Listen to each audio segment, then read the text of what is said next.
Number 1. Balloon fetish, aka looners. You thought balloons were just for kids' birthday parties. Think again. Meet the looners. People who get seriously turned on by balloons. And not in a yay festive decor kind of way. In a please blow that up slower while I breathe heavily kind of way. Some looners love popping them.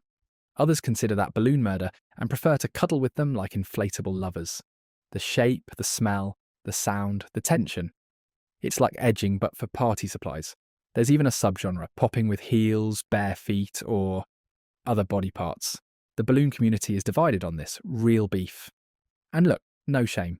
Everyone's into something. But imagine walking into a room and seeing someone seductively straddling a giant red balloon, whispering sweet nothings into the rubber. Would you run? Or would you stay and start inflating? Looners, we salute you. Just don't invite me to your birthday party. I bruise easily. 2.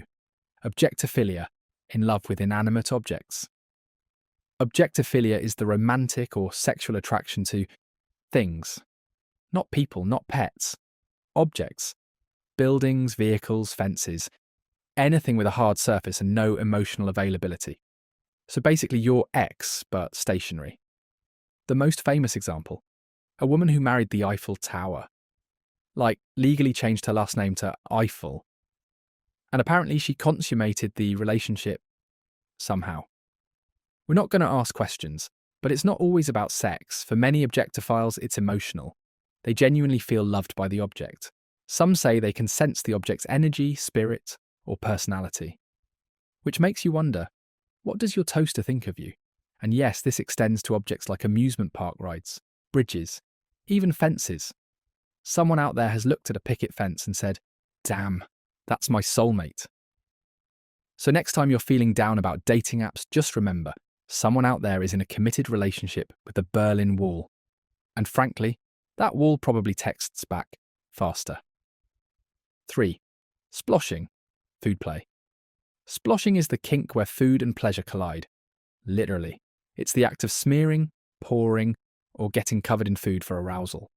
Think whipped cream, pudding, jello, syrup, spaghetti. It's basically foreplay catered by Olive Garden. For some, it's about the texture. For others, the visual. And for a certain type of person, it's the mess. There's something primal about being drenched in sticky substances while someone moans, more mashed potatoes. Sploshing can be solo or partnered. Some people love being the food. Others love doing the feeding. There are even sploshing videos where people just sit in cakes, fully clothed, fully committed, fully messy. And before you judge, ask yourself, have you ever been so turned on, you thought, you know what would make this better? Nacho cheese.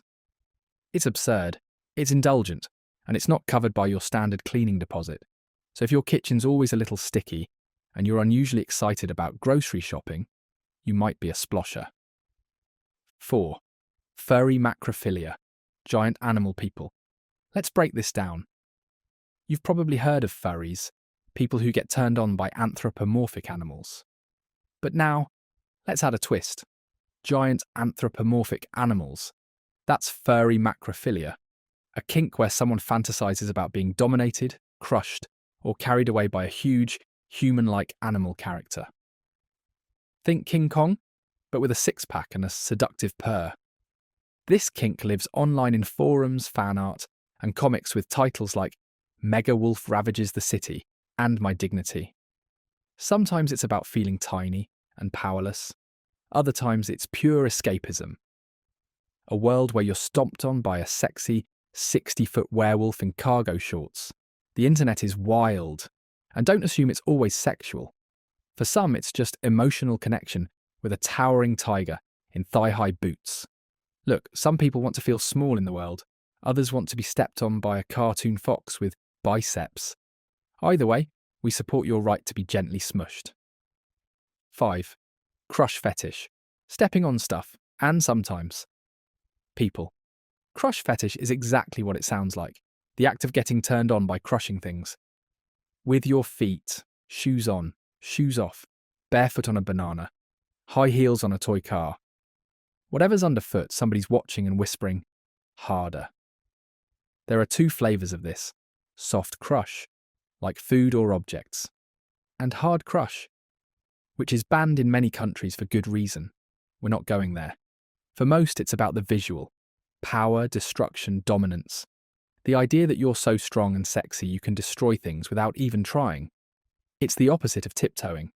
It's stomping, on purpose, for pleasure, with a camera rolling. Some even pay creators to crush specific things: grapes, bread, tiny model cities. Yes, someone out there is into watching Barbie's foot flatten a Lego village.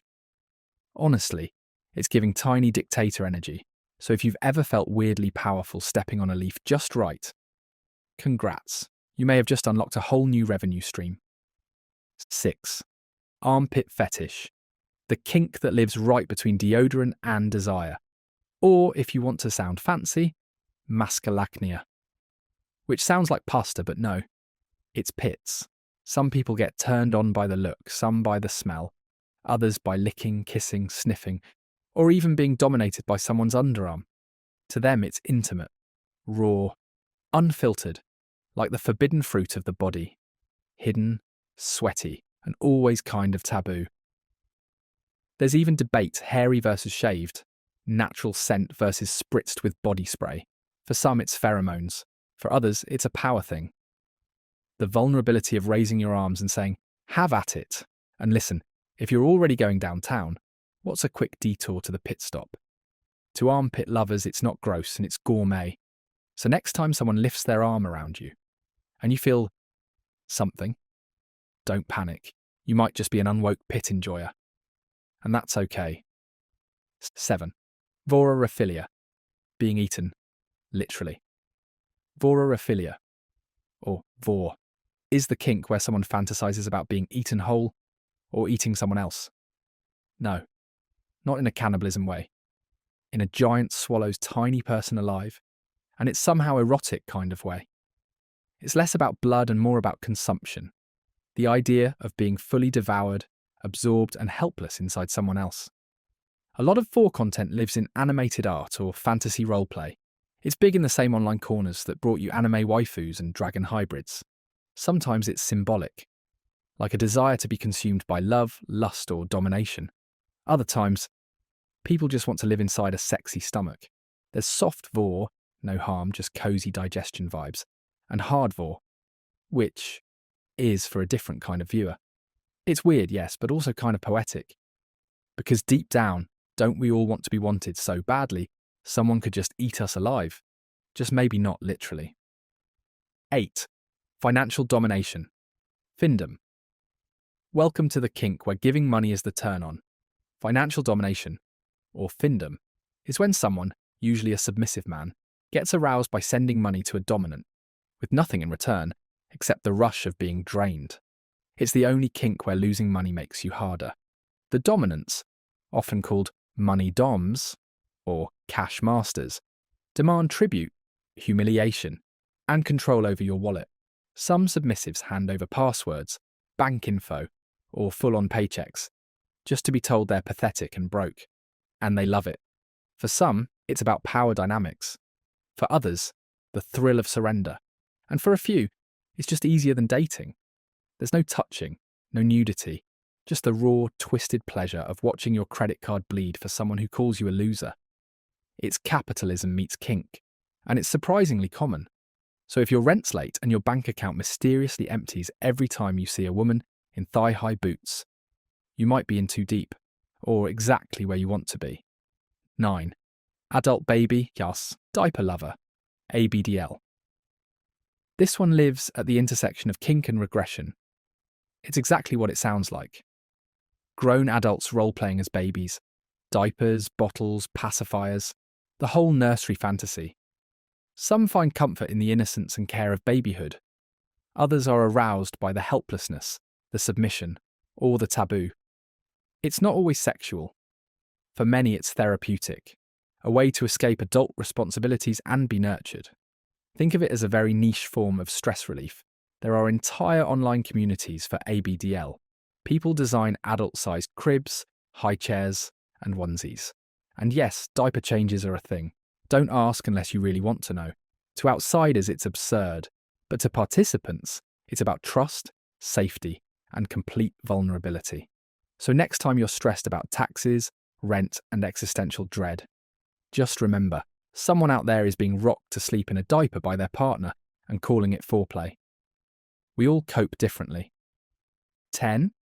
Emetophilia, turned on by vomit. Okay, I saved the worst for last. Emetophilia, the kink where vomit is the main event. Yup. Throwing up, being thrown up on, watching someone else throw up. To some, it's repulsive. To others, it's hot. This isn't about being sick.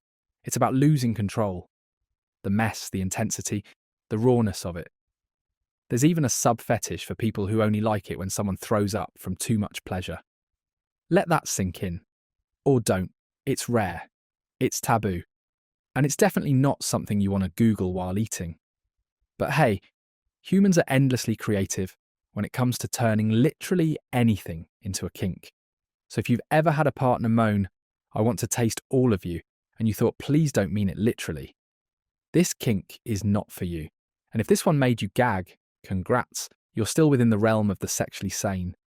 Barely. You made it to the end. Either you're a curious little freak or you're taking notes for your next kink party. No judgment. Just remember, whatever you're into, someone out there is probably already making content for it. Welcome to the internet. It's a little weird here,